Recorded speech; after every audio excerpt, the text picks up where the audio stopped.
And we're live. Hey everyone, this is John Trent from bountyintocomics.com. I'm here with my co-host Jorge Arenas. Hey everyone. And we have a special guest.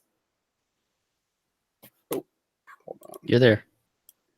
And I'm here with a special guest, Eric Weathers. Sorry about that. He is the creator of Flying Fortress, which is on Indiegogo right now. It's a 200-page graphic novel. Let's just kind of dive right into it. What is Flying Fortress all about? Well, first of all, thanks for having me on the show, John. I appreciate the exposure here. Flying Fortress, as you said, is a 200-page graphic novel, over 200 pages. It tells the story of a B-17 crew. They go on a top secret mission to bomb Hitler, and after successfully delivering their bombs upon the top of his head, they turn around to come home and are shot down by an experimental enemy fighter, and they crash land through a portal, a dimensional portal into the Middle Ages. And they have to figure out, hey, what are we doing here? And how do we get back home? So it's a high adventure story. I kind of compare it in terms of, like, if you think about movies, I give it that sort of Spielberg stamp, sort of like Indiana Jones meets Stargate with a little Memphis Belle in the beginning. Ooh, all those pique my interest. Huge Stargate fan. Love Indiana Jones.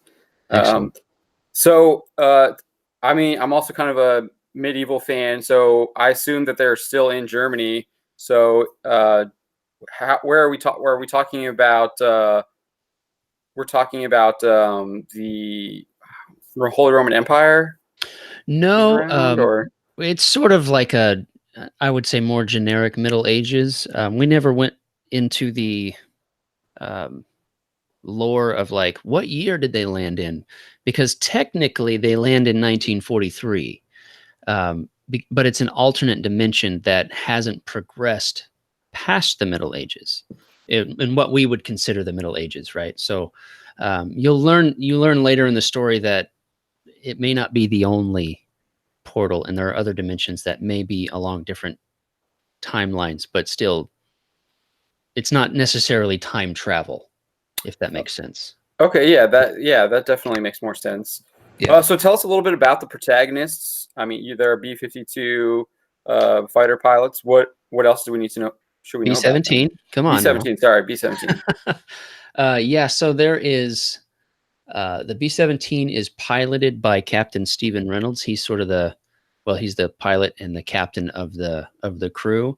A B-17 in real life would have had 10 men on the crew, and we try to give each one of them a little something to do in the story. It's hard to do a story like that and give everybody a chance to bat, but we did what we could. So there's Captain Reynolds, his lieutenant, his co-pilot is Alan Washburn. The engineer is Goldman. You've got Flynn and Red on the waist guns. You've got Cohen in the tail gun, Glosson in the ball turret. The navigator is Rayburn, and the bombardier is Fox.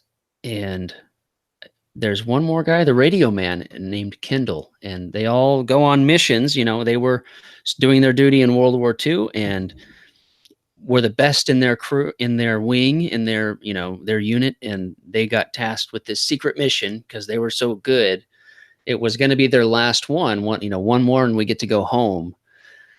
And the top secret mission, brand new planes, new wingmen, and all of this, and they go on this mission to go bomb Hitler. And again, they succeed. So essentially, the war is over, but they fall into this whole other mess and realize that this war is way not even close to being over. In fact, it's just begun, but our world isn't ready for it yet. Yeah, I mean, that sounds great. Thanks. It does. You caught me off guard there. So you have a lot of stretch goals, and from what I understand, it's also a remastered book. Yes.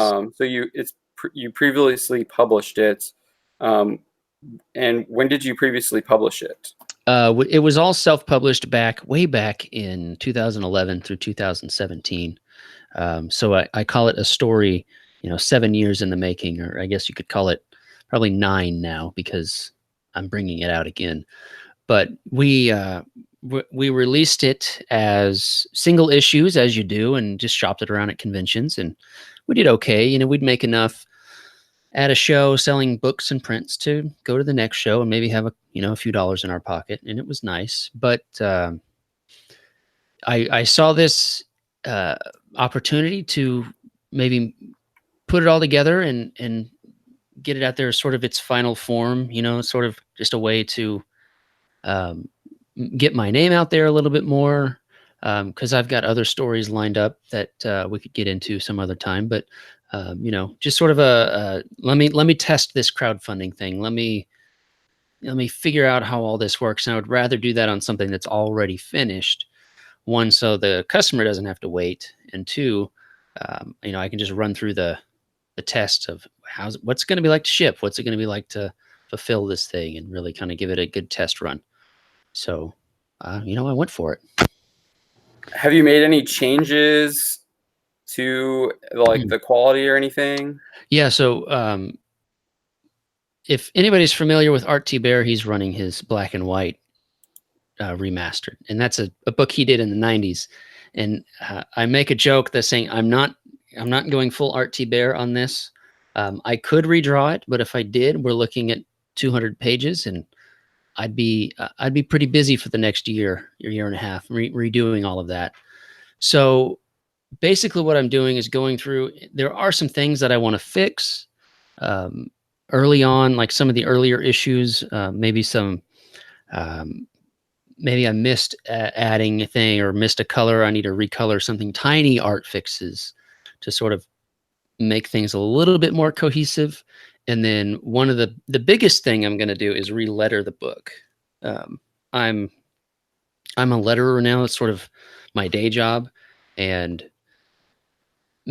putting this book out with the old lettering, I couldn't bring myself to do it. So it'll add a certain cohesive, readability to the whole story. So there'll at least be that through line for all the new readers out there. Hey, Cool. Eric, I got a question for you. Sure. Back on the story, how long did it take you to come up with the outline, the concept for it, and where did it come from? Yeah, it was one of those just hanging out with friends.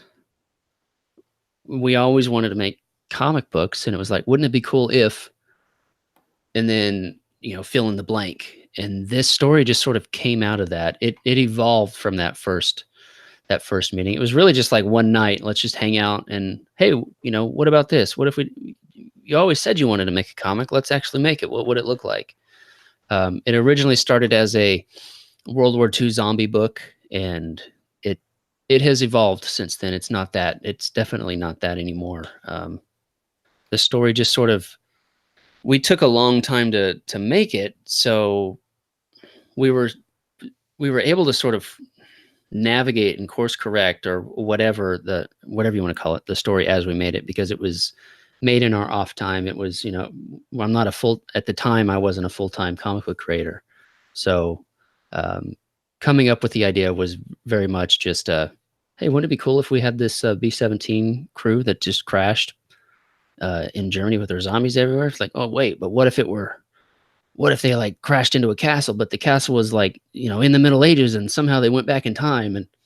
And we wrestled with that for a while. Like, how do they go back in time? And it wasn't until probably halfway through the book where we really nailed down even how that worked. So that's one of the fun things about the way this book came together, was the collaboration between myself and Andy Moore in figuring out, like, how exactly do we make this work? Because we had already sort of set the stage with the first few issues, and we wanted to make a resolution as well. We knew where it would end and how it would end, but like the steps to get there and to get through the process and introduce new enemies and all of that kind of stuff was sort of almost made up issue by issue, which was frustrating but also a lot of fun. It must have been challenging to do that. I was looking Yeah. at the Indiegogo page, and I saw, what does it say? There we go, alien Nazi tech. Hmm. So can you describe that a little bit? Because that really jumped out at me. Yeah, so without giving away too much, maybe I'll give a little bit of the backstory. In our actual world, there's a conspiracy theory or whatever that Germany had its own Roswell incident in like 1936 in the Black Forest. And there are, if you do Nazi UFO, if you search for that, you come up with this thing called I believe it's pronounced the Hanabu. I'm not sure if that's exactly the right pronunciation, but basically it was this conspiracy that like, how did the Germans come up with all of this jet technology? It must have been the aliens. The guy from Ancient Aliens comes to mind. Aliens. So we sort of went down that rabbit hole and cherry picked what we liked and used that idea of that UFO crash being what the Nazis figured out. Yeah, they made jets in real life, but also behind the scenes, they were working with all of this crazy stuff, mad science style. I hope that answers your question. No, it did. It answered my question Okay. a lot. I was, Okay. that sounds really cool right there. Wow. Yeah, I'm a huge fan. No, because I'm a huge fan of sci-fi, regardless of medium, whether it's comics or books or movies. Mhm. So, and that's what the story is kind of screaming at me. It's got, you have a World War II historical story with a good sci-fi bent to it. Am I around the ballpark? Yeah, that's a great, boiled down, genre way to describe it for sure. Yeah. So you mentioned that you got into pretty good details about the B-17 crew and all of their. You kind of knew what all of their positions were. How in depth did you go into the research for the B-17?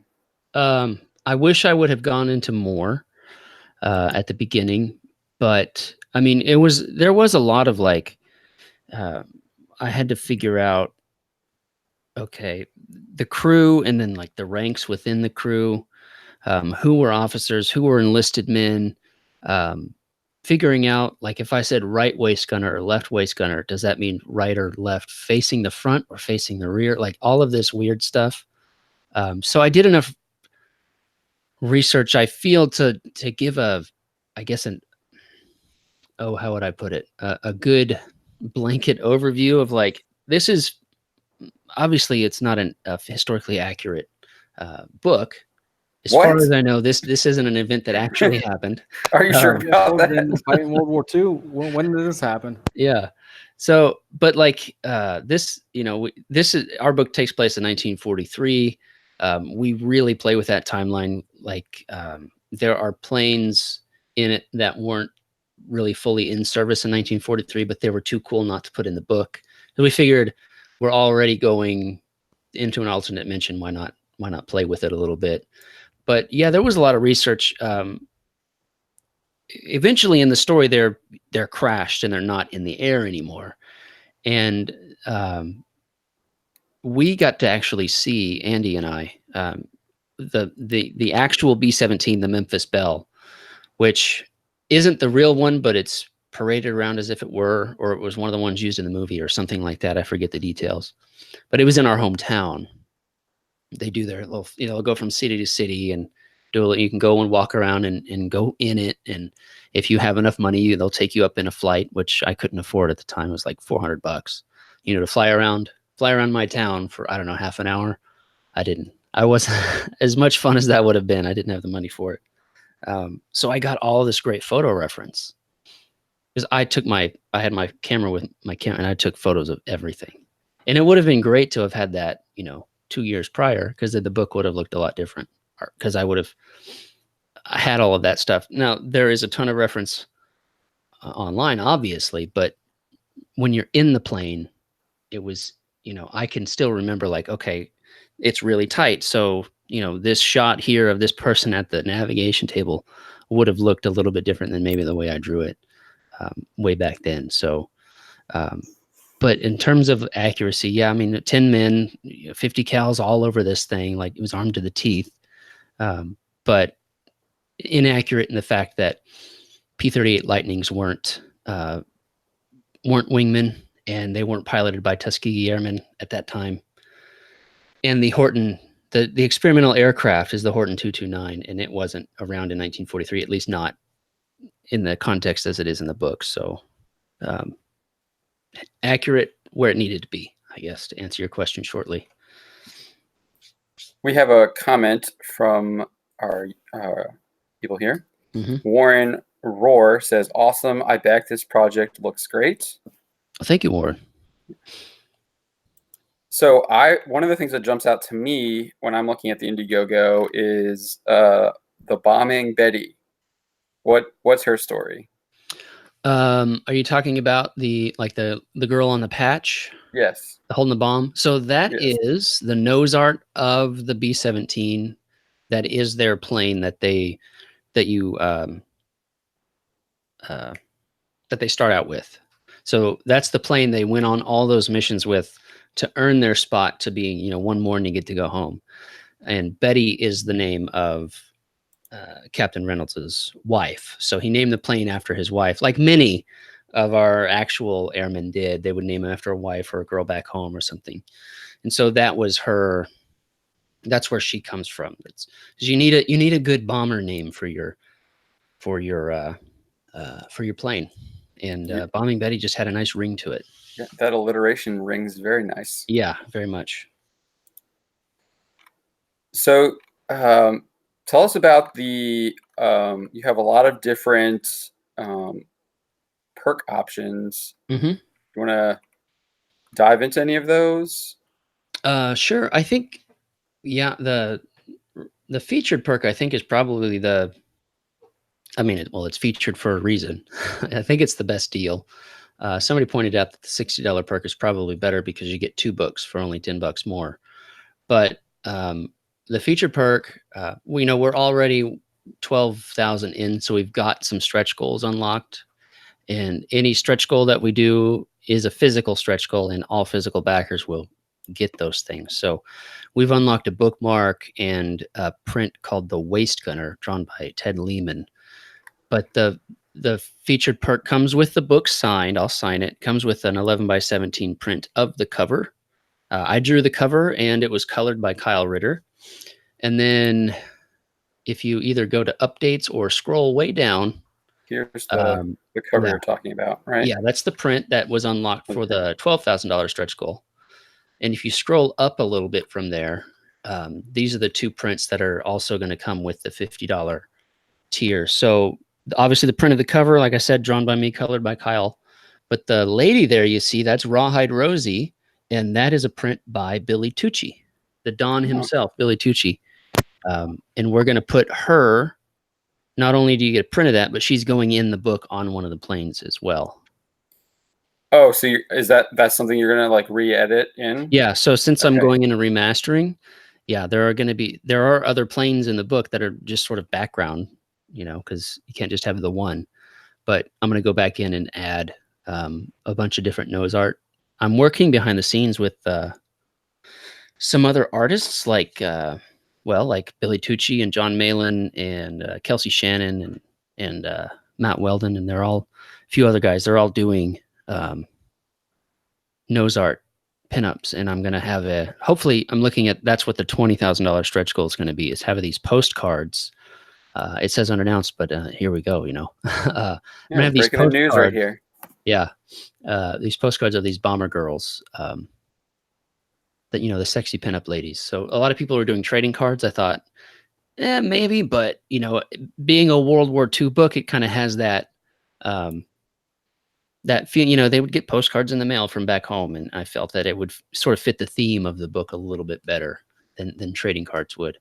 So if we hit 20,000, like it's a physical, it's going to be anybody that backed 35 or higher. Anybody that backed physical at all is going to get those as well. So it'll be an actual postcard that you can send in the mail to someone? Well, technically, I think you could send anything as a postcard. Just draw on the back of it, right on the back of it. So I don't know if legally, if I would have to I don't think I would need to put any marking on the back. I guess I could do that little divider and maybe a little square for where the stamp would go. But if they wanted to use them, they could for sure. There are going to be 6 of them to do.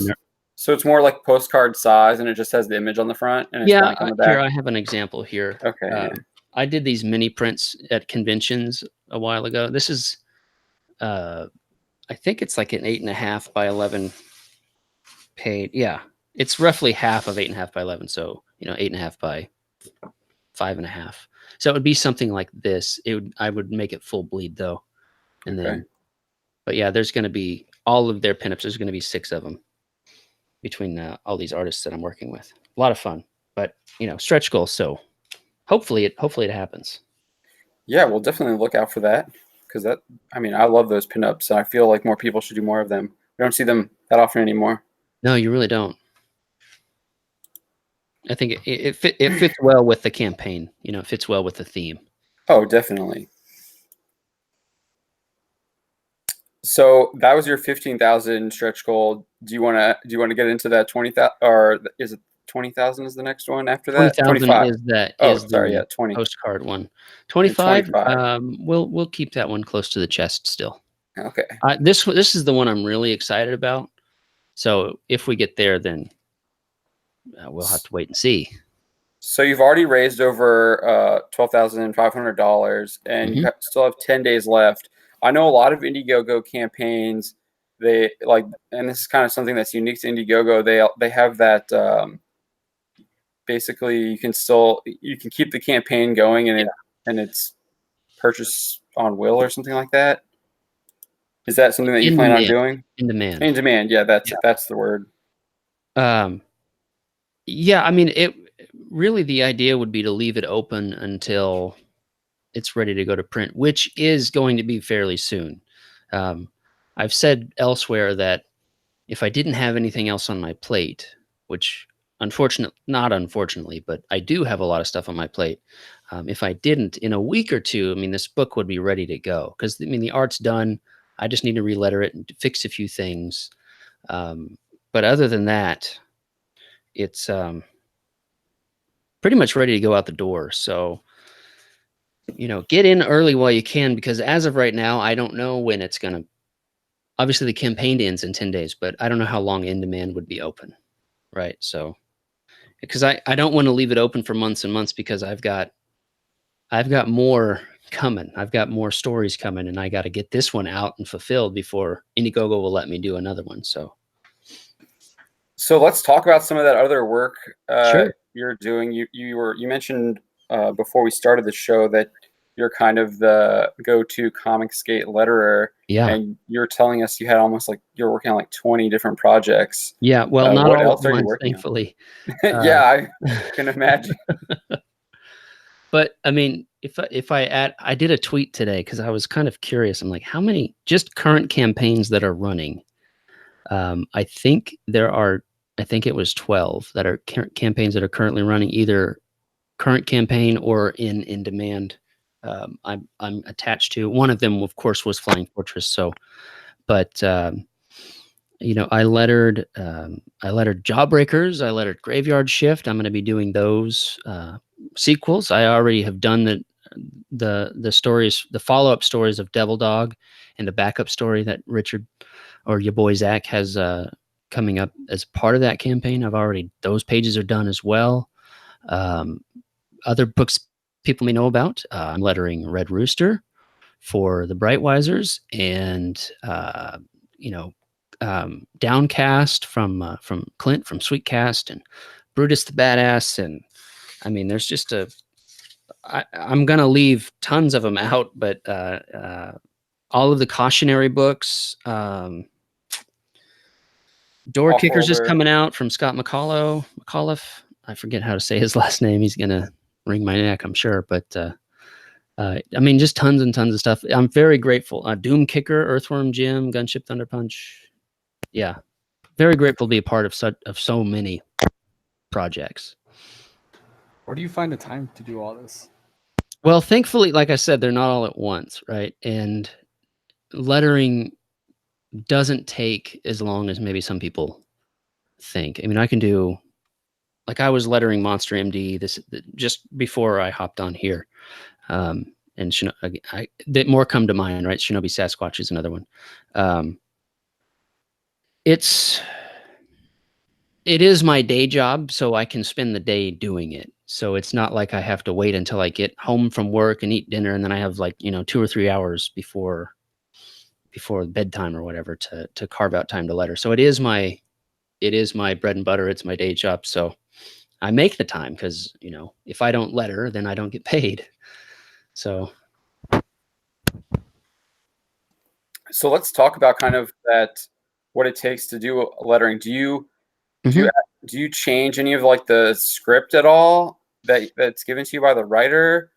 Do you how like in depth are the instructions that they kind of give you when it comes to like where you place the word bubbles? Yeah. And It can it varies from project to project, from writer to writer. Some are very hands off and say, I need the book lettered and I'd like the pages in by Friday. And I'm like, okay. And I'll just sort of do like a bare bones lettering. And then, you know, with the caveat of if there's anything you want me to change, if there was anything like maybe I accidentally covered up something that I um, didn't know. Because sometimes I'll letter it before it's colored. And some of that background stuff you don't know, like, oh, there's this that to me it was just a blob, right, or whatever, you know. But in actuality, oh no, that's, you know, that's the main character way off in the distance running away or whatever. Stuff you don't consider, or, you know, oh, that car is important, make sure it's not covered up. That notes that just aren't in the thing, that sometimes you'll get notes back, oh, saying, oh, could you move the balloon a little bit. Some of them are very, very hands-on, and they just are sort of using me as a tool, and they have everything planned out in their head or on paper or whatever. And I'm there to fill in those gaps as they need them. I'm okay. I'm fine working both ways. It's kind of nice when the writer has it planned out already, like saying, I want the word balloons to go here, here, and here, because then I can sort of go in autopilot mode and just put them in there. But at the same time, I'm not completely checking it. I'm not just like, and, you know, put them in and I'm done. I am still thinking of it as an artist and thinking of it as a creator. And so I do have to take some things into my own hands. Like if there's a balloon that has too much text in it, sometimes I'll have to break it into two different balloons so it'll fit in the right area within the panel. Move things from one panel to the next because there's, again, not enough room. That seems to be the biggest thing in lettering, is there's not enough room for the balloons. How do we make this work? So sometimes it's as simple as, like I said, move a balloon to a different panel that leads into that one, or going back and saying, hey, we may need to rewrite this a little bit because there's too much dialogue. So it varies from project to project and from person to person, but I'm so flexible. one of the things that I find that's really interesting about comics is you have all the different panels, and Mhm. there you can have like radically different panel designs from page to page. And I think one of the big things that people kind of underestimate is that you want to be able to lead your reader to show them which panel they're supposed to go to next, Yeah. especially if it's a radical design. How much is that on you as the letterer to do that? Well, I letter pages with that in mind. So let me try and break this down. As American comic book readers, as Americans in general, we read top to bottom, left to right. And I don't know if you remember being a kid, you know, reading comics for the first time. Even if they were really well lettered, sometimes you didn't really, at least I know I had trouble, like, which one do I read first? Like, sometimes there is a bit of a learning curve there when you're young. So, like, Yeah. my oldest son is 8, and sometimes I'm like, no, you got to read, you got to go like this, and you think of it like a novel, or, like, you know, one of your short stories or whatever. So you sort of have to think like that when you're lettering. So, you know, top balloon should be the person that's speaking first, and then you can, you know, left to right, work it that way. Um, Filling in those balloons, however, and making the eye flow work can be difficult because some artists, I've worked on plenty of books with a lot of great artists and plenty of books with maybe not the best. art. But you just got to make it work. So if trying to word this right, so if I can make the word balloons lead you through the panels the right way, I'm going to. But there are some cases where it's like I have to put it here, otherwise I'm going to be blocking this person's face or whatever. It's every page can have its own struggle. I mean, it's the same with anything, even if you're writing or coloring or drawing. Every page has its own struggle. So it's it's a workout for sure. It can be. So one of the other things I find interesting about the lettering is the different fonts, I guess Mhm. is the right word. Yeah. Or How often do typeface. you find yourself creating new fonts for new different characters, or are you usually using um, other people's fonts, and how does that actually work? Like a is there like a database where you can just kind of use other people's fonts? Yeah. Uh, Um, again, I feel like I've prefaced everything with this. It depends on the project. I I have the capabilities to make fonts. I've tinkered with it. I have not made my own yet. It's very involved and can take weeks or months to make a font and make it right. I studied graphic design in college. Part of that was typography and learning font design and all of that layout and kerning and leading and all of that stuff. That's nerdy design text speak there. But uh, luckily, lettering has been around for decades, and digital lettering has been around for 20 years. So there are trailblazers that I can rely on. That there are companies like Blambot or Comic Craft that they sell fonts. They have fonts that are free, and they run the gamut from dialogue fonts to creature fonts to sound effects and design and these two in particular are laser focused on the comic book industry because there are a lot of letterers out there, and they were able to sort of zero in on a market of, what, there's all these other letterers and people aren't hand lettering anymore. Why don't we make these fonts and just sell them? I mean, it's brilliant. I'd love to be able to do that someday, and maybe I will, but no, I will either the project lead, the writer or the artist saying, I want this font, so use this font.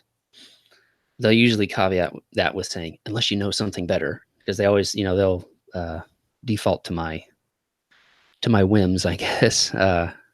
But yeah, I pull them from those sources. When it comes to sound effects, I have done hand drawn sound effects, which just draw on your Wacom tablet or your Cintiq. You draw them out. I have done, Hold on, or I want to interrupt you there. What's sure. your favorite sound effect that you've drawn? The one I'm most well known for is the splort sound effect from Jawbreakers. There is the eyeball scene, and that's the one I'm most famous for. Also, my favorite one is in Jawbreakers, but the splort was the sound effect heard around the world, apparently. I didn't know it was going to be that big of a deal, but apparently it was. But my favorite one I ever did was also in Jawbreakers. Without giving too much away for anybody that hasn't read it yet, there is a scene that shows a minigun firing, and it's just the minigun, and then the basically the muzzle flash that John Malin drew in this muzzle flash, and it was really Brett Smith colored it really bright and it's glowing, and the miniguns on like an A10 have that sound. So I did Yeah. that.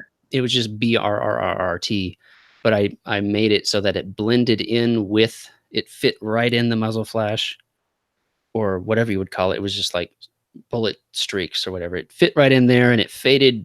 I made the colors fade perfectly. It just, looking at it, you could hear it. And I was really proud of that. And that's probably my favorite sound effect Okay. was the minigun Burt sound effect. So we have some more comments from our audience here. Zachary Richmond says, "Can't wait to read this," with 3 exclamation points. Thank you, Zachary. And then Michelle Jolin says, I probably butchered their name. It's They say, I never thought about that. Balloons top to bottom, left to right. Artists have to reverse their drawing sometimes or rework the drawing. Have you We ever would, had an artist rework the drawing in order to make their letterings fit? no, I wouldn't. I'm an artist myself. I wouldn't expect an artist to go back and redraw a panel, especially after it's been colored and all of that. So generally in those cases, and they come up quite often, of the character on the right speaking first, but there's a character on the left that may be blocking their space of where a word balloon could go. It happens all the time. Because when you're drawing, you really, unless you've been doing it forever, you're not thinking about balloons. I mean, you may leave space for it, but sometimes you're drawing and you don't even have dialogue yet. So in those cases, when I can, if I'm able to, we will just change who speaks first, and maybe even if it's just like one line, but it will work in such a way that now that this person is saying this first, then the balloon flow will work the rest of the way through the panel and through the page. If that's not the case, and we can't make those changes, or they don't want to make those changes, you got to roll with it. I mean, you can't get a 10 out of 10 on every panel, unfortunately, but you make do with what you got. How often does that happen where you find yourself or a writer is changing the dialogue to make it work for the word bubbles? I'd say maybe 20-30% of the time. That High. seems kind of high. Yeah. Maybe about 15. I have to bring it up. Usually I'm like, well, for instance, I'm in the middle of lettering Monster MD, and I was in a hangout with Von Klaus. We were going over it, and we were just chatting, right? And I'm just sort of lettering in the background. And there was this panel, and there's just, I mean, it's a wall of text. And I go, and I'm like, hey, have you looked at this panel? And he wasn't looking at the screen at the time. He was off, I was looking at Twitter or something. He goes, oh, I think I know what you're talking about. And he looked over to my screen. He's like, yeah, we're going to have to change some stuff on that, because it's just a lot of dialogue in a panel and the characters are big. And I was like, well, let me, because I hadn't put any balloons in yet. It was just the blocks of text. So no white balloons or tails. So I was like, let me work my magic first, so you don't have to rewrite anything. Let me see what I can do. So that's what I'll work on, tonight or tomorrow or whatever, and send that over to him. So there may be, for that in particular, there may be a rewrite. But it happens. And like I said before, sometimes I will just sort of make it on the fly, not necessarily a rewrite. Although you do have to fix spelling errors and stuff that if they come up, if you notice them, or like sometimes you can tell somebody was writing and just stopped writing that sentence. So maybe they wrote it in their head and moved on to the next one. And so it's like half of a sentence. You're like, they're not, because in context, they're not being interrupted or anything. You're like, what's the rest of this balloon say? So I completely understand I understand that. Yeah.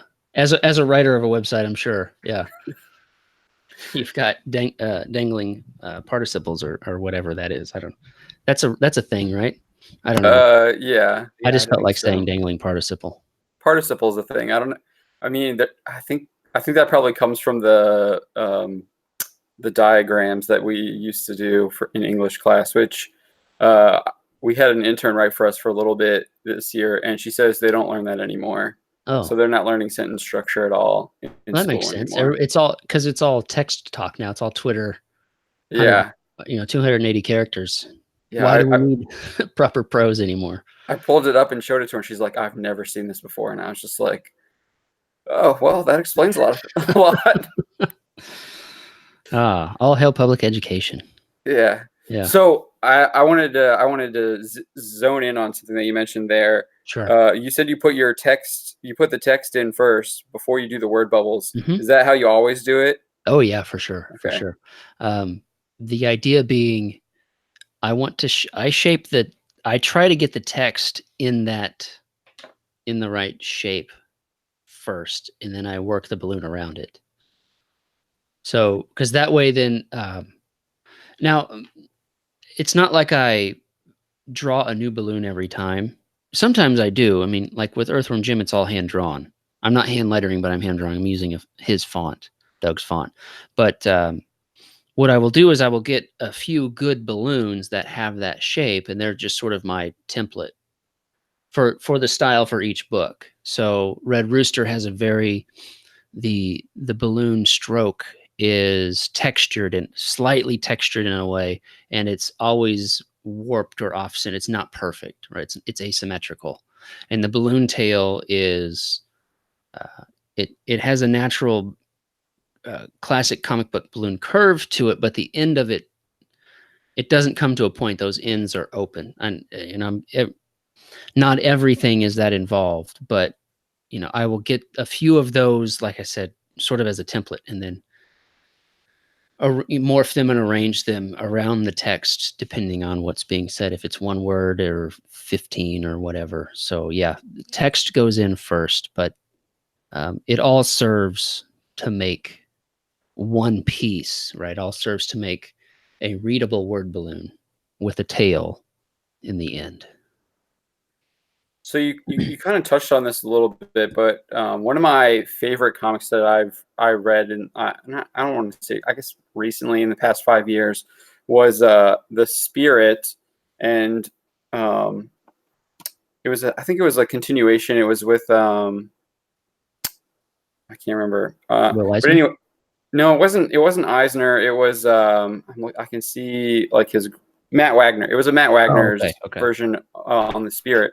And one of the things I really liked about it is that the word balloons are all like I feel like there's a lot of experimentation with the word balloons. Like it'd be like oozing down the page for certain characters. How often do you look at like just the word balloon design? Because I know you're talking about that a little bit with Red Rooster and how it's off center. Yeah. So each sort of book will have its own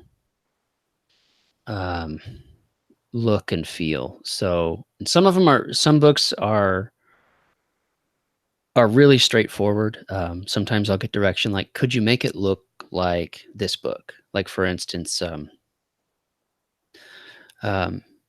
Crystal McGee's The Good Night. She's like, I kind of wanted to have a Kingdom Come look, but the book itself is black and white. So, and she was very specific. Like, I want the captions to look like Kingdom Come, and that they had a very scripted looking sort of not comic book font. Very, I forget, the word's escaping me, but script is the best word I can come up with. That makes it sound like it's cursive. It's not. But if you've seen Kingdom Come, you know what I'm talking about. Yeah.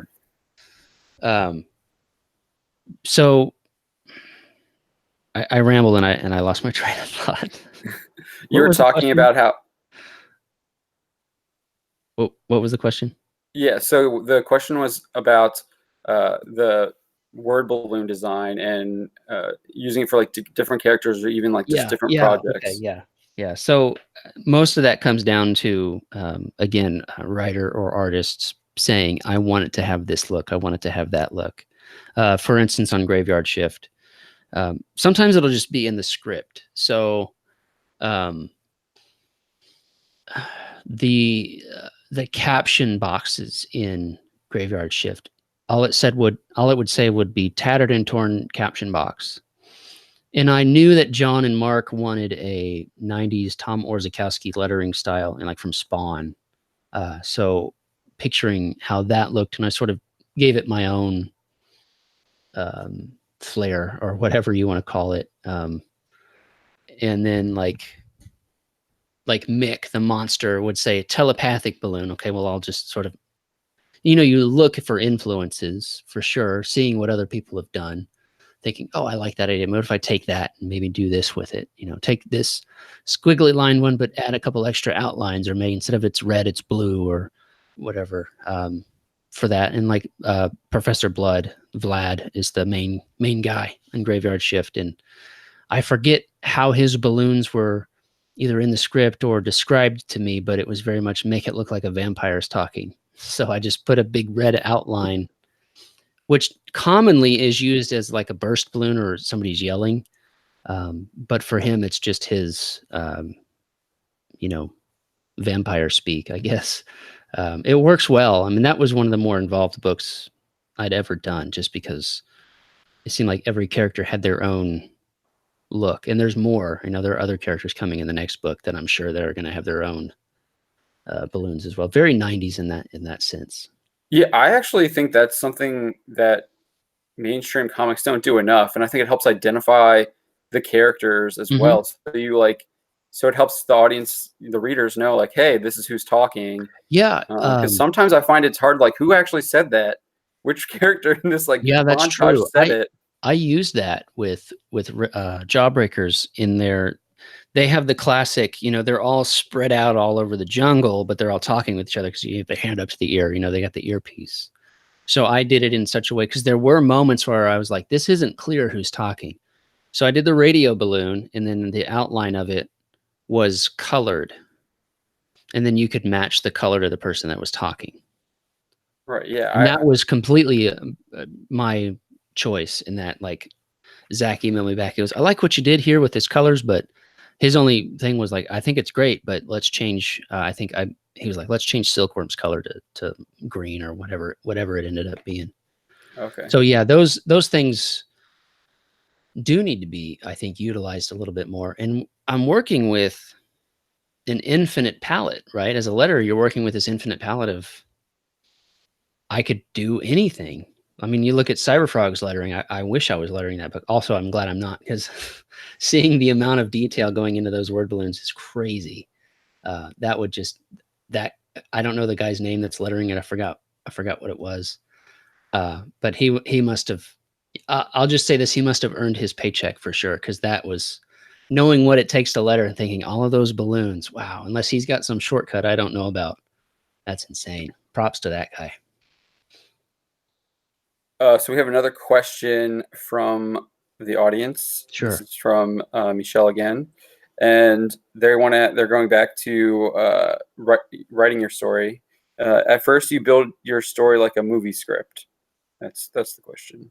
So do you write when you're writing a comic? Do you write it as like you're writing a movie script, or how do you write it? Well, I've never written a movie script, so I don't know for sure, but I tend to do like a bit of world building first. So like, I like to think in terms of backstory and like general outline. Like, I try to think of, I'm thinking about a certain script. Okay, so I've teased like I'm doing another book after Flying Fortress. If there's anybody in your audience that's familiar with me, they know I'm doing this book called Operation Zephyr next, and it's this military retelling of the Wizard of Oz. It's not just the Wizard of Oz with guns. That's too simplified. It's way more advanced and more in depth than that. I'm not personally writing it, but I had written a treatment to sort of pitch it to a friend of mine who is a writer, Zeb Hatfield. He's writing it for us. So I had these outlines that were more like, this is the world and the vibe that I'm going for with this book. Here's maybe a scene that would happen. Here's maybe a way that this character would look, but then he would go in and script it. So the only other thing that I've written that's out now is Flying Fortress, and that was very much the same way, like just sort of building luck. So you think I'm an artist first, even before letterer or anything else. I feel like I'm an artist first. I've always been an artist, so I still do it in those layers of thumbnail and rough, and then refine it a little bit more as pencils, and then it's inked, and then it's colored. But use those in terms of writing. It's not just first draft, but more to like, I write, my first ideas for writing are very much like if I were talking to somebody and I'm having a conversation with myself, but I'm writing it down. So it'll be like, guy walks into the bar. What does he do? I'll type this stuff out. What does he do? What if he does this or this? And then it's sort of a way for me to filter out the good and the bad, and then chisel that down into a more refined script. So if that means that's how they do movies, maybe it is. I'm sure the scripting format is probably similar, but I don't write it thinking of it like a movie for sure. I do think about it like a comic. So I kind of want to bounce off that. I feel like the modern comic industry, especially with like a lot of the Image and even in like the Dark Horse and the smaller publishers now, they're specifically creating comics as almost movie pitches for Hollywood. Mm-hmm. What do you think of that trend? And do you think that's like healthy for the comic industry? I don't like it. I I agree with Zach. He has said repeatedly that these people are coming at it as if comics are a stepping stone, but comics should be a destination. They've always been a destination for me. Like Flying Fortress was never, man, I hope somebody makes this into a movie. Let's write it so that it could be a Netflix series or something like that. That's never been our uh, reasoning behind any scripting. Now, that said, if it were to be used as a movie, that'd be great. But I don't set out to, I don't know if it's good or bad, but I don't set out to write a movie. I set out to write a comic book.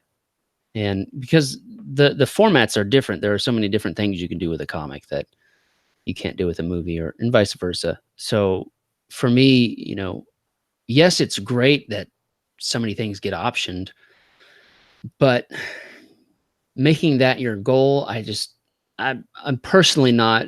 It's personally not my not the way I go about making stories. So, and I know that there are others out there that completely disagree with me or do it exactly like that. They do make it like this is the story and it's going to make a great movie someday. Like, okay. Whether or not I'm right, I don't know, but that's the way I do it. No, Eric, that actually makes a lot of sense because the meetings between movies and comics, I don't know, it feels for certain stories out there that they look like they're attempting to hopefully bridge into movies. The Hmm. comics don't feel right when you read them. Even and it goes down to the paneling and everything else. They kind of, I don't know how else to explain it, but they feel off versus a story that their intention, their destination was and are Yeah. comics. Yeah. Yeah. And I think maybe a lot more miniseries or graphic novels can almost have that feel, but there's just something about the comic book form that allows you to tell those stories in a different way. So it's not to say that, like I said, I wouldn't like to see Flying Fortress, the movie or TV show. I mean, obviously that'd be great, but that was never my intent out of the gate. It wasn't our intent. It was like, our intent was, wouldn't it be cool if, and we just went from there. Um, What do you make of like kind of the current style, especially with the mainstream comics of like the story arc where you're telling a story over 5 or 6 issues, and not each issue is like a self-contained story. It's part of a larger story. I do that one I struggle with, because we're kind of working through that with Oz right now with the next book we're doing, because there is an arc to that story that people are familiar with, and we're hoping to take it in different directions, that not to subvert expectations. I don't want to use that What are cursed you phrase, you don't want to but use that? but it's it really is taking that story and making it our own. But at the same time, you have to think about it in terms of whether that story is 22 pages or 100 pages. I would still like a resolution between whatever the covers are of the product that's in my hands. Like, I don't mind a cliffhanger, and I think the way that comics are moving now, the single issue once a month thing, especially the indie scene, isn't working. Um, the books that come out that are 24 pages, I would I would really like for them to come out at least at 48, if not 64, and tell a real story, because we're asking a lot from our customers, right? We're asking $25, $35 plus shipping in my case, because I mean, it's a huge book. It's over 200 pages. So that's the struggle that I have personally. I've been talking with Zeb. I'm like, he's writing it in that every 24 pages is sort of a chapter, but so there is a sort of a resolution, in that serialized format, but we know where we're going and where we're starting, where we're ending up. So there is that overall, it's the beginning, middle, and end within that issue, and then overall within the arc. Um, and as long as the story is told well, and you can hold the reader's attention and make them want to come back, maybe not even for a sequel, maybe you have a good resolution, but make them want to come back for you for another story, I think we're doing something right there. Yeah, I definitely think that's, personally, I feel like the way to go now is almost like, if you're buying like DC or Marvel, you trade weight, and then, because I don't know, because it's not fulfilling reading that single issue anymore. It's like, all right, I just want to read the full story here, and so you can read it all at once, as a reader. Well, we're in that That's kind of binge how I culture feel now with Netflix and stuff. So, Well, I think yeah, but it's also more like a novel, I guess, too. Like you're reading like a novel. It's a beginning and an end. That's kind of how I look at it. But yeah, I do understand that binge culture. But I also do like Swamp Thing, and I like how they're doing it every week. And I feel like there's like an overarching story, but each episode is its own story too. right. So I still think that's possible to do that. Yeah, I'm kind of reminded of like X-Files. Like, yeah, if you think about X-Files, like there were or those Stargate. core stories, right, of like the conspiracy, but then those started getting peppered in, but usually it was just the week-to-week monster of the week, and I like that monster of the week thing. But Yeah, Stargate knowing had the that there was alien of this the week. bigger alien conspiracy going on was always really neat. Like, it was always like, is this episode, are they going to talk about it this one, or is it just like the crazy guy that can slide under the door? Like that's a lot of fun that you can play with those kind of with really any story, but the X-Files, for whatever reason, that came to mind with that. Well, like the Swamp Thing analogy you had. Yeah, so we have a question from Conrad Gonzalez. They said, I came in late. Can you summarize what the book is about? Sure. Actually, if I could pitch the book, I gotta go because I got my other. This will be and I your. have surprise Chick-fil-A upstairs, so Ooh, I'm gonna go. sounds I'm gonna go good. enjoy that. But yeah, real quick, for anybody that showed up late, Flying Fortress Remastered is a story about a B-17 crew, the best in their unit. They go on a top secret mission to go bomb Hitler, and they are shot down by an experimental enemy fighter and crash land into the Middle Ages, and they have to find out, well, how they got there, and they uncover this whole scheme by a group known as the Infinite Reich to take over every dimension, and they have to do what they can to stop it, stop the bad guys, and win the war and get back home. So it's over 200 pages. The book is done. I'm just going to do a few art fixes and reletter the thing that's already underway. So from campaign end to on your doorstep is going to be, hopefully we ship in August, maybe September, but it's going to be very short. The book's done. You're not going to be waiting for me to draw 200 pages. It's out the door, ready to go almost. So That sounds awesome. So hopefully that helped. Conrad. That was Conrad. That's the name, yeah. Well, thank you for joining us, Eric. It was a pleasure talking with you. We got to learn more about Flying Fortress, and hopefully we'll have you on again in the future. Yeah, absolutely. Talk more about that Oz book. Yeah, exactly. Let's talk about Oz. Let's get Flying Fortress out of the way first, though. Okay. All right. Thanks for having me on, guys. All right. Yeah. Thanks, Eric. All right. Later. So we'll kind of get a little bit. We'll probably do a little bit to our regular show here. What do you want to start with, Jorge? You want to start with I've been eyeing the inscription on Thor's hammer all day, John. All right, let's talk about that then. So if you didn't know, it's New Comic Book Wednesday today, and Marvel Comics came out with War of the Realms #6. Not only did they bring Mjolnir back, but they have changed the inscription of Mjolnir, and this is here. Let me show you. This is what it says now.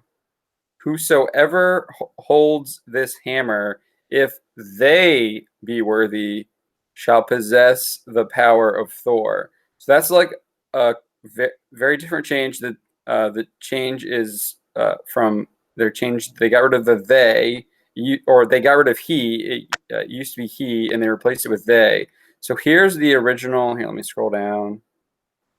This is the original inscription when it first appeared in Journey into Mystery #83 back in 1962. So this was the first inscription appearance right here. And whosoever holds this hammer, if he be worthy, shall possess the power of Thor. And we were just talking to Eric about the lettering. You can tell that they've obviously changed they've changed the lettering too. So it's different how it's on the hammer. So what do you make of this change, Jorge? I don't know. It's an interesting change to say the least. Unfortunately, they're going for a much more neutral stance with Thor and who could be Thor. I mean, I know in the past we had a woman take on the mantle, Jane. Yeah, they changed it to she when she picked it up. Yeah, and that made sense. I don't know where they're going with they. I don't know if they're looking to open it up to aliens. Unfortunately, I don't think that's going to be the case. We're going to have a genderless alien pick up the hammer, and that would explain why. But so I will add, in the story, there's multiple Thors fighting Malekith, but only one of them picks it up. And one of those Thors is Jane Foster. Oh, shit. Oh, okay. Yeah. So I just find it interesting. I don't know if this is going to be a permanent change for the hammer, or they're looking to experiment, or if there's a real reason behind why they're picking they instead of he or she, or anything else that we've seen traditionally with Thor. I don't know. Are you willing to take a guess at this?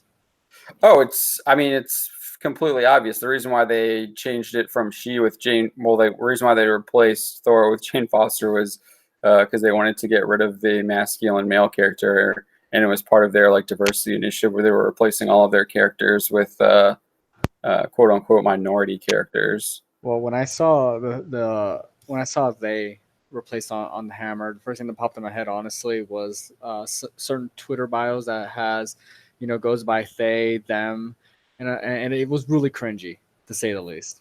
I mean, I wouldn't put it past them. They just they just featured a drag queen on their "Make Me a Hero" or something like that feature that they do. Oh yeah, So yeah, it wouldn't surprise me that that's where they're going. That's what they're moving forward to, and using they just leaves the door open, and it and basically says like, I mean, honestly, it seems like it's paving the path to just get rid of Thor in the future. Well, not only that, but it shows that Or the real Marvel Thor. in general is looking to continue going down the way of unique pronouns, to say the least, when it comes to identifying people. Yeah, and I don't think it doesn't really give me good vibes about anything that they're coming up with in the future. Like I was actually interested in what they were doing with the X-Men because I love the X-Men, but I feel like the X-Men in the comics are just extremely convoluted and the storytelling hasn't been that great. So bringing Hickman in, I was actually interested to see what they were going to be doing, but I mean, they just keep making these changes at Marvel. I just don't think there's any reason to like have faith. Well, I mean, change isn't always terrible, right? But change without reason, or empty change, as I like to see this, and this to me is really empty. Why they did make the change? It just screams, Marvel's more concerned about being politically correct or trying to be part of the woke crowd versus them actually trying to put together a good story, right? Okay, it's just unfortunate because Thor's a really rich character, and thanks to the MCU, he's ended up uh, becoming even better known than he was in the past. And there's just a lot of potential with the story all around, and it feels kind of squandered that they would rather focus on this mundane detail versus giving readers a good story to enjoy. Yeah, I'm kind of with you on that. One of the other news pieces, I think, did you have anything else you wanted to say about the inscription? No, I'll continue mourning in private. Okay. So I actually, there's something that kind of did excite me here was DC Comics announced this new pop-up horror imprint that looks like it's going to be under their DC Black label with Joe Hill. And so it's called the Hill House Comics, and there's going to be 5 new original limited series, and it looks really good. So you've got Basket Full of Heads, which is written by Joe Hill with art by Leo Max. And the art looks amazing. I'm looking at the cover right now. It reminds me of the Hook urban legend minus the Hook, of course, with the hooded man and the basket. So the cover is really engaging to the eyes, at least for me. Yeah, I mean, I think all of these books scream old school Vertigo. So they announced these like interesting and intriguing like horror books a week after that they announced that they were doing away with Vertigo. So I found that The timing, ironic. right? Yeah. No, but he had. I mean, a lot of the other books look pretty interesting as well. You have next the Low Low Woods with Carmen Marie Machado and Danny. That looks pretty fun. It looks like a bunch of birds are on fire. Do you see that? Yeah, they're kind of looks like they're like they're crashing into the ground almost like something scorched them out of the air. Like And then they little. have these two women, I guess, with a on a bird skull on a that bicycle. that has a garden on it. Yeah, so that's that. I mean, there's definitely something creepy about that. Um, Well, I'm looking at the the the description dis- right now, and it's talking about a plague in a mining town in Pennsylvania. And I don't know, first thing that popped in my head when I first read the story a couple hours ago was Silent Hill, minus the the on fire mine. the town is called Shudder to Think. It's an interesting town name, huh? Hey, you know what? If I can move to a town that sounded like that, I would go for it. I'm willing to take it for the team. You need to load up, have lots of ammunition because there's just bad things that are going to happen in that. Hey, at least you'll never be bored, though, right? I mean, there's always something going on. You're never having to worry about what you're gonna do on Friday or Saturday. You're surviving. Yeah, so I mean, it seems like this is a strange town. It says from tales of rabbits with human eyes to dear women who come to the windows of hungry girls at night. This town is one of those places where strange things are always happening, but Yeah. no one ever seems to question why.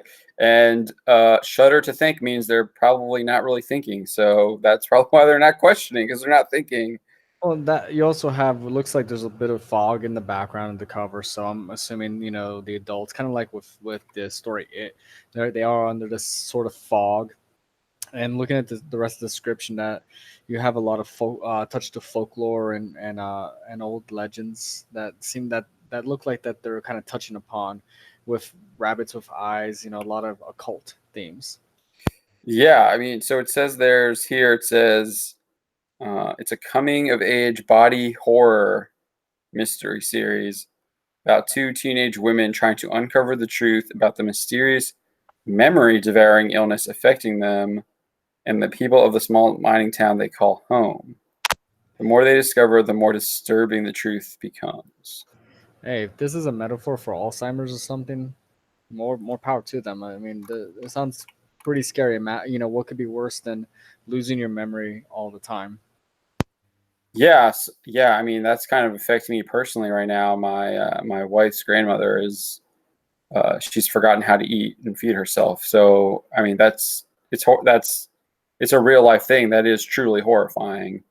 Um, so I mean, I definitely see how you could do a lot of horror based stuff around that.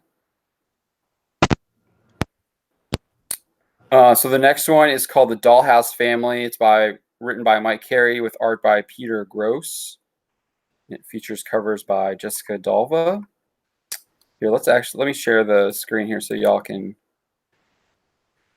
see what we're talking about. The dollhouse looks amazing. So here's the cover. Wow. And you can see there's something going on here. There's like people inside of this dollhouse. It looks like a mother and child inside the dollhouse at the top floor. Yeah, in the attic. So, first thing that popped in my head was flowers in the attic. Unfortunately, sorry, but I thought of Peter Pan. Really? Yeah. Huh. I don't know. I didn't get that. And then if you see on the floor that there's a bear inside of a bowl, it looks like. Oh, over here, like a teddy bear. Yeah, I don't know if that's blood or like there's some flowers or something There's like like that. I don't know. There's like maybe those like little bones or something. I don't know. Like a sacrificial altar. I don't know, but it looks pretty cool. Yeah. I'm looking at the description of the story, and the dollhouse, according to it, is a gift from her dying aunt, and it's It's a giant. 19th century dollhouse. Yeah, Yeah. with a set of family antique dolls that I see two of them on the screen right here with the on the cover. But Just look at the little girl looking. I mean, she's looking up at the people in the attic. And she looks like she's been abused. looks like she's terrified of the two people up there. Definitely, like they've done something to her. You know what that reminds me of? The two people remind me of the Puppet Masters. Remember that old movie? Uh, I will say that I am not the expert on horror films. So Oh my no.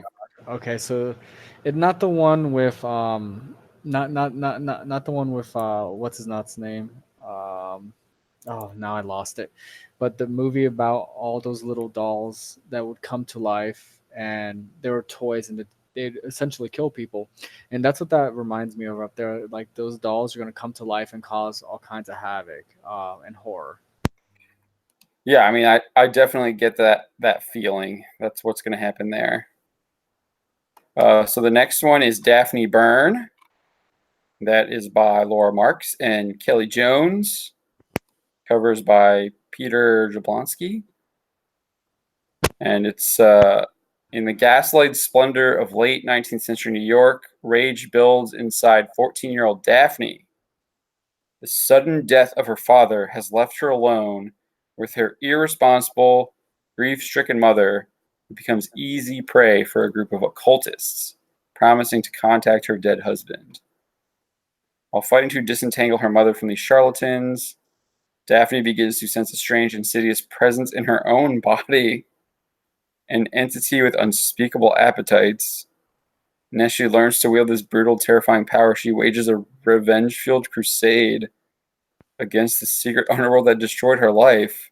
That got fast really quick. So this has like all kinds of like possession and revenge and looking at the cover, I get a occult. lot of Nosferatu from it, right? The creature behind her with the big yellow eye reminds me of Nosferatu, and you have her right there, and I'm assuming that's Daphne in the front.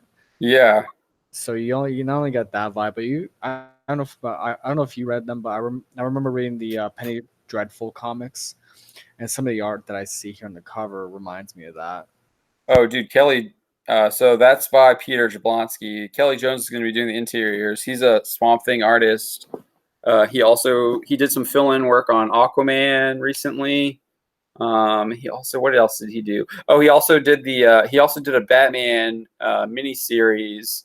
What was it? King of Fear. So Kelly Jones is definitely a guy who knows how to do horror comics. So I assume that'll be really good stuff in there. And I know if you follow him on Facebook, he's been sharing a bunch of stuff. So I assume there's a lot of stuff there from Daphne Byrne.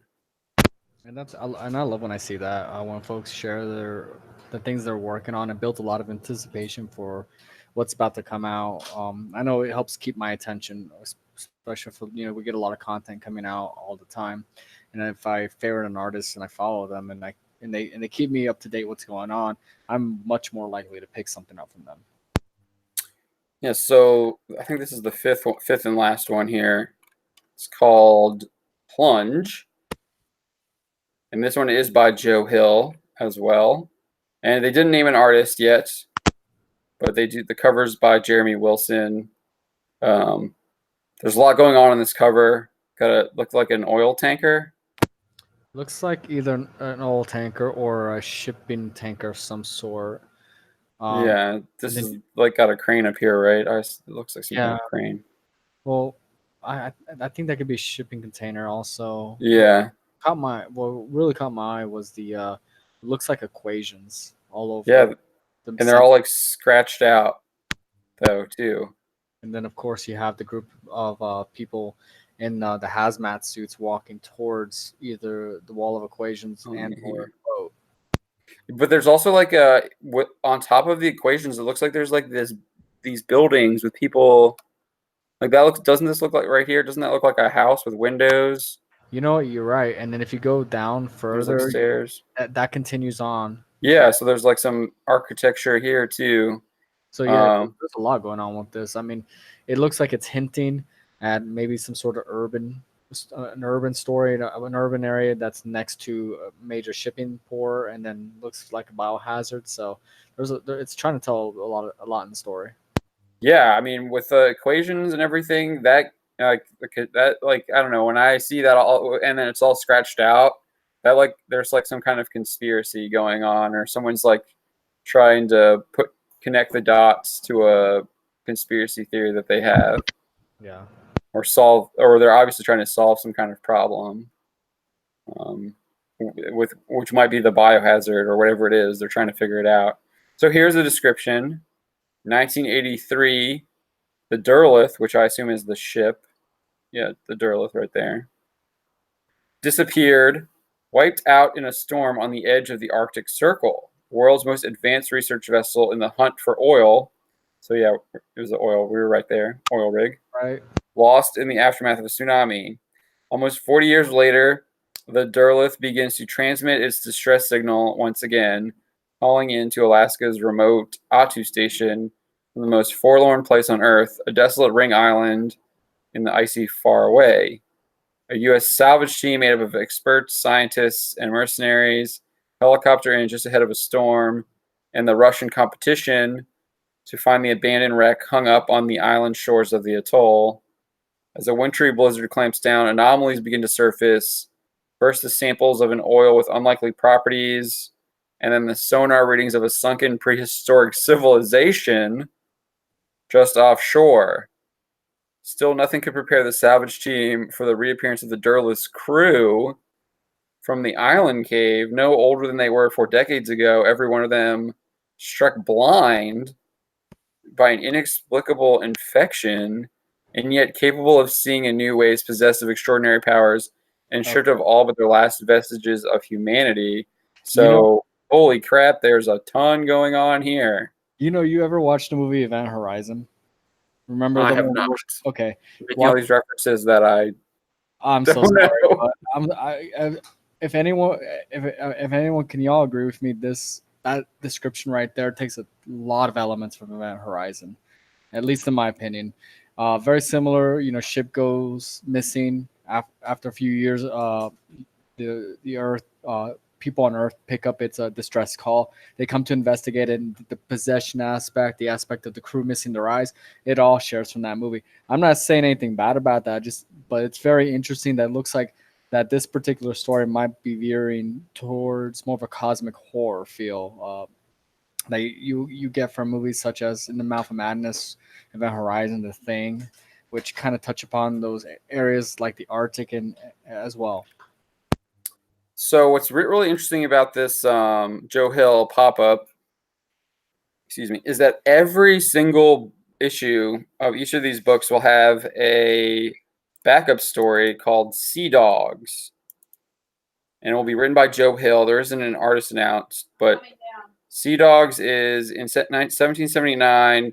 The pathetic American Navy is a pile of smoldering wrecks choking the Penobscot River. Imperial Britain has amassed the mightiest fleet the world has ever known, led by the HMS Havoc, a 90-gun second rate that has sunk a force of French, Spanish, and American frigates, sketching a trail of devastation that stretches all the way from St. Kitts to Machias, Maine. The faltering Continental Congress can't hope to match England's sea power, and they're just desperate enough to make a deal with the devil, or even three. Spy Master Benjamin Talmadge. If you've watched A&E's, what is it called? A&E has a Revolutionary War show that I'm totally blanking on what the name of it is, that features Benjamin Talmadge. He's one of the main characters. It focuses on the Culper spy ring that George Washington used during the Revolutionary War. I can't remember what the name is, but he's one of those characters. Washington Spies, maybe. No, I can't remember what it is. It's really good. It's on Netflix. I recommend you watch it. But anyway, so Spy Master Benjamin Talmadge proposes allowing 3 lycanthropes to be pressed into British service aboard the Havoc. 3 patriotic werewolves might be all it takes to butcher the ship from the inside out and paint the decks red. It's true, their powers are infernal, their minds are mad, and their loyalty can in no way be trusted. And yet, what else can a desperate nation do but let slip the dogs of war? Now, that's kind of the most interesting one to me personally, and it's going to be a backup story. So I'm kind of a little frustrated with that, but maybe it'll be collected eventually by itself. Hey, maybe it might be turned into something a little bit more if all this works out. Anything with werewolves perks my interest real fast. Oh yeah, I'm a huge fan of werewolves. Is there anything else you wanted to talk about? What about the rumor about Warner Bros. Looking to replace Barry Allen with Wally West for the Flash solo film? What do you think? Yeah. I'm totally fine with that. I mean, I know I'm not Wally West was in Justice League Unlimited. He's in Young Justice. He's basically been the Wally West of our generation. He's been the Flash of our generation for the most part, up until recently with the CW show, and then DC kind of replacing him in New 52 with Barry again. So I'm kind of fine with that. I like Wally. I don't have any interest in anything that Ezra Miller is attached to as the Flash. I couldn't stand that performance in Justice League. Yeah, I don't think you were the only one on that. But you know what? Because of that, I think if it were to be the truth, it'd be great because it would also help the DC movies separate even further from their counterparts on the CW.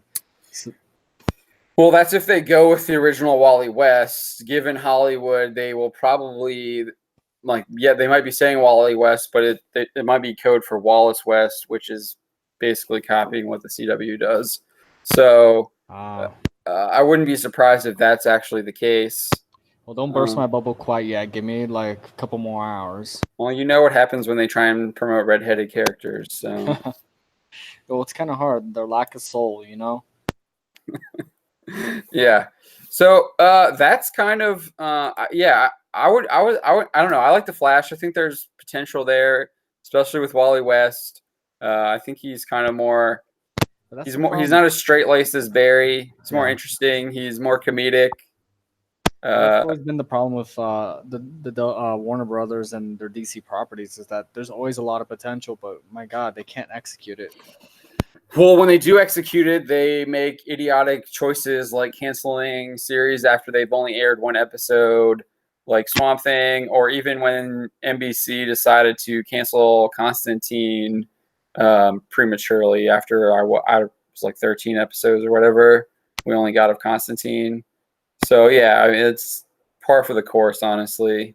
It seems that Warner Brothers is trying to play catch up with Fox with their terrible track record when it comes to sci-fi.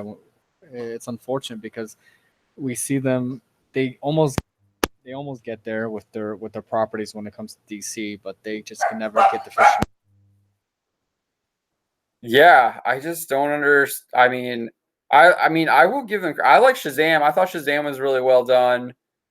I liked Man of Steel. I liked the Christopher Nolan trilogies. I do think DC gets a bad rap for the most part. Because I honestly think the movie, like, I mean, yeah, Justice League was underwhelming, and I think that's where a lot of that criticism comes from is Justice League, Yeah, and because I don't think Batman versus Superman was that terrible. I mean, honestly, if you look at it, it has a lot of the same problems that Civil War does. They kind of follow the same plot. Um, I agree there, right? Civil War and Batman versus Superman's not a bad movie. I thought it was a very well done movie in my opinion. Unfortunately, their problem is that they kept trying to copy a formula done by Marvel instead of doing their own thing. And like you pointed out with the Batman trilogy with Christopher Nolan and Shazam, the movies they do a much better job doing standalone films versus trying to jump everyone together. yeah, I get that kind of, but I mean, the only one they really tried to copy Marvel on was Justice League, and it was like a complete bomb. But unfortunately, So, uh, and because of Aquaman was kind of copying MCU too, but kind of people liked it, I guess. It was okay. it's because I had Dolph Lundgren in it, and that's the movie. But the thing about Justice League is that people look back from the to the other movies and they kind of tainted it. They had a new view of Batman versus Superman or Man of Steel, and they lost the appreciation for those movies. But I hope that they continue moving forward with just these solo films. And I do hope that if it is Wally West, they just stick with what they have and just work with it. Yeah, I've always been a DC fan over a Marvel fan. I think their characters are just more interesting personally. Uh, they're I mean, people like to say that Marvel characters like live in the real world, but they're always too happy, I feel like, for the Yeah, most they're- part. yeah, they leave it to Beaver at times when really doesn't need it to be. Like we discussed, I know we discussed this a couple weeks ago, but DC sits, Warner Bros. Sits on a treasure trove of amazing IPs, especially with the Elseworld, since they're looking to do, possibly look at other actors playing the same roles at short spans of time. It's just, I don't know why no one in their studio is thinking about this, um, instead of just keeping the same people. Well, I will say that I recently just watched Throne of Atlantis, the animated film on DC Universe, and I was like shocked about how much of that animated film was they basically stole the animated film's plot and put it in Aquaman in the live action. So I was actually pleasantly surprised by that, and it's probably why it was as successful as it was because they're basically like ripping off of their own successful animated universe, which is honestly what they should have been doing from the beginning because their animated stuff is just for the most part has been really really good, especially the stuff in the early 2000s. And the rewatchability of those products are top notch Yeah, compared. Justice League Unlimited and Justice League, you can watch that all day long.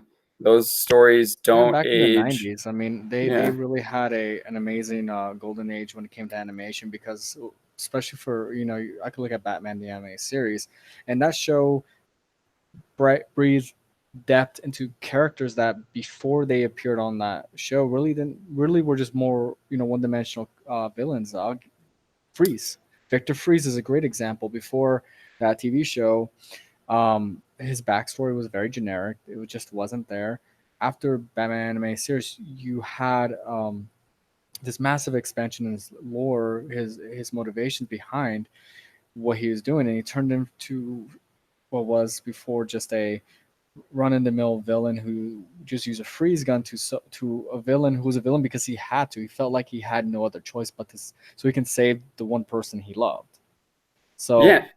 DC again, they have it right, and they just I don't know why they keep fumbling.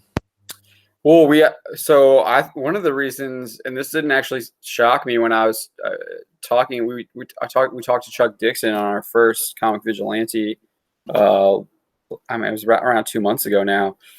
He actually told us that he was working really closely with the folks on Batman the Animated Series. So that doesn't surprise me. They had top notch talent not only working on the show, but they were also consulting with like some of the best talent in comics during the 90s, when comics were arguably at their peak for commercial purposes. Well, no, not only at their peak, but we're able to expand into two different mediums simultaneously, and both work with each other, which is great. Marvel, you saw that with Marvel too, with their Saturday morning cartoons such as Spider-Man and X-Men. That Well, time period was great for that. Yeah, and also I think they weren't afraid to be real. They weren't afraid to like talk about um, a lot of different things. I'm actually afraid if they did those shows now, like what the stuff that would be in them. They definitely. Well, I was gonna say either they'd be heavily sterilized, or we'd end up with Thor's hammer again. Yeah, I mean that's kind Zir of would be wielding the hammer. yeah. That's where we're at now. I watched, and I know this probably is like a a hot take or whatever. Netflix just put on Spider-Man Into the Spider-Verse, and it was bland. It was generic. There wasn't anything Exciting. like you had like this one interesting aspect of it with his dad, but I mean it was kind of as a sidebar almost. And I think Eric July is right about this. I mean he's just a Peter Parker clone. And that's unfortunate. Yeah, right? there's nothing. I mean, they try and make it different. Like, or they try. I guess they try and make a joke out of it because they're like, "I'm Peter Parker." They like have these sections where he like they explain Peter Parker's like backstory in 2 minutes of like narrative dialogue, and I just, I mean, it's like okay, you've said the same thing like 4 times with maybe small minor variations. I'm hoping that the fifth time really, does the trick. Yeah, so it's I don't know. He's not Static Shock. I'm he's No, he's not, and it's a waste because Morris could have been a great, potentially different character in a good way, and you don't have to clone them, right? yeah, Not the and same. I Each think even in the different timelines with Spider-Man 2099, you had all these different Spider-Mans. They they had very teased him at unique. the end. Yeah, they had very unique traits to the personalities, and that just it wasn't played. Yeah, so I honestly definitely agree with Eric on that. I think that they need to like work on creating new characters that aren't attached to other characters' brands and identities, and really try and build them up, which is the exact opposite of what Marvel has been doing, where they were basically trying to have these characters take over the identities of these longtime characters. That unfortunately, they go to name recognition and they just gotta bleed the beats until they're dry. Which And I'll be honest, I think that comes from like has to come from the marketing people because they just as like as a marketer, like you that's the brand is that's what you see first, and that's kind of what you want to push is that brand, and Captain America is the brand, but he's not Captain. You might think Captain America is the brand, but Steve Rogers is Captain America, and he's that brand too. that's the unique relationship with marketers and content creators. There has to be some sort of understanding of the product, and it kind of feels, in my opinion, that there's just not that understanding of the product that they're trying to market. They see it as a generic, okay, super person, and we're going to push that and that idea on whoever is going to be named that person. Right? It sounds like a almost like a set of clones. Like they're cloning the same person, just dying them a little bit different for each iteration. Yeah, that's exactly what they're doing, and it's lazy, and it's not like it's that difficult to create new characters. They've been doing it. They had been doing it for years. Um, I mean, you're seeing a lot of people create new characters on their own in their own indie comics here. Eric was just telling us about how a group of 10 people who are on that B-17. Those are brand new characters. They all have their own personality and identities, and they're not like they're American soldiers, but they're new characters, and they go on their own new adventures and have their own story. So it's not that hard to create a character named Miles Morales and not have him be Spider-Man. He could have been something like, I don't know, what's it like the I'm trying to think of something catchy off the top of my head. An arachnid boy. Well, not even. Nah, that's still kind of like a spider derivative. I know. He could have been like I don't know, the tiger or something like that.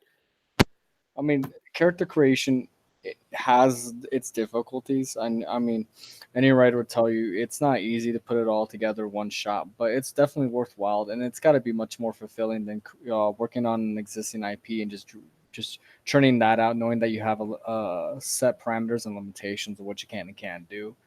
And it really stifles innovation as well. You know, characters that could be working with these legendary characters, that'd be an interesting story, right? Instead of seeing the same characters just changed slightly and then repackaged and sold again.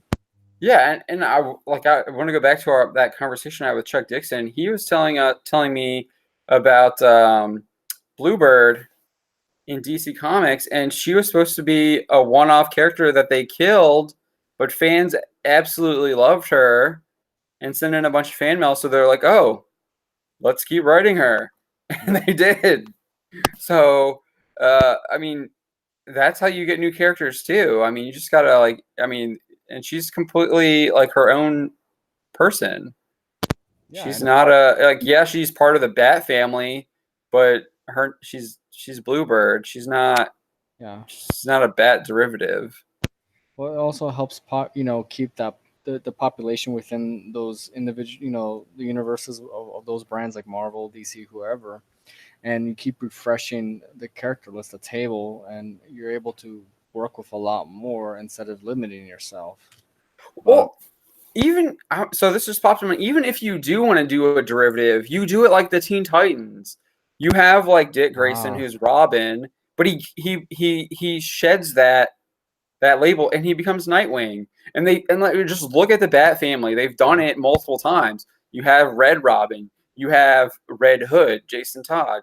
You have Nightwing, and now currently have Damian Wayne, who's Robin, and I guarantee you he'll eventually outgrow that, and he'll have his own identity. So you can like have them start off as that, as like a sidekick or whatever, and then they grow up and they find their own identity. That's the point of kind of growing up and becoming an adult, right? You find who you are, you discover who you really are, and that's kind of who you become. And you don't really see. I mean, that's a perfect model right there. If you want to have that like derivative style thing, you start off as a sidekick, and then you eventually find your own person, your own way, and your own superior identity. No, I'm with you on that, John. I mean, you end up with characters that have the potential to expand the story. It's kind of like planting more plants in your field instead of just depending on one vine. You end up, letting it branch out, and you end up with more wine that way, and it becomes different. So you're not just stuck with one little thing here. I would love to see these characters. I don't want to say grow up, but evolve, right? But evolve in a way where their characters evolve, not so much as they're evolving in a forced way, where we got to hit a certain check mark. Yeah. All right. Well, I think that's kind of it for tonight. It's getting late here on the East Coast. Did you have anything else you wanted to talk about? No, I think we touched on a lot. I'm looking forward to next week, and I'm looking forward for even more stories. Yeah. So I will be streaming here with Gary from Nerdrotic, and we're going to review Swamp Thing on Friday. That's at 8 p.m. Eastern, 5 p.m. Pacific. And that'll be a lot of fun. Swamp Thing has been really good for the first 4 episodes. I expect 5th episode to be just as good. And that'll happen here again on the Bounding channel. So look forward to that. And then next week we will be back here on Wednesday at 9 p.m. for the Comic Vigilante. We'll see who we have then. And well, that's it for tonight. You've been listening to the Comic Vigilante from Bounding Comics. I'm your host, John Trent, and I've been joined by my co-host. What had in us? And yeah, and we hope you all have a great night, and thank you for tuning in. Good night, guys and gals.